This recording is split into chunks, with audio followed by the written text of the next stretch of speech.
Hello, good evening সবাইকে। আজকের hello বলার স্টাইলটা শুনেই বুঝতে পারছো আজকে কিন্তু দারুণ একটা রান্না করতে চলেছি। রান্না টান্না কিছুই না, কোনো রেসিপি শেয়ার করারও নেই, শুধু ইলিশ মাছে নুন হলুদ লঙ্কার গুঁড়ো একটু ম্যারিনেশন করে রাখো আর এরকম গরম তেলের ওপরে মাছগুলোকে ছেড়ে দাও আর হালকা করে একটু ভেজে নাও, যে যেমন ভাজা পছন্দ করে। আমি খুব বেশি ইলিশ মাছ কড়া ভাজা পছন্দ করি না, সেজন্য খুব হালকা করেই ভেজে নিলাম।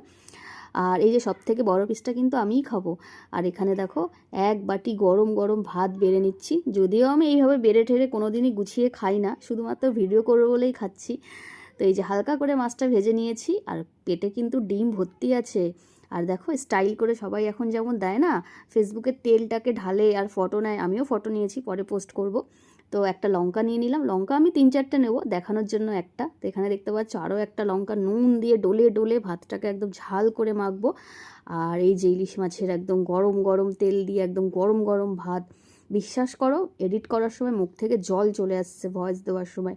ডিমটা দেখতে পাচ্ছ, শুধুমাত্র ডিমটার জন্যই কিন্তু আমি এই মাছটা কিনেছি। ইলিশ মাছ এবছর প্রচুর খেয়েছি, কিন্তু ডিমওয়ালা ইলিশ মাছ কিন্তু এই প্রথম খাচ্ছি। বিশ্বাস করো এত ভালো এত ভালো খেয়েছি, যে কোনো মাটন যে কোনো মাছ যে কোনো রেসিপি যত ভালো কিছুই হোক না কেন সবাইকে হার মানাবে।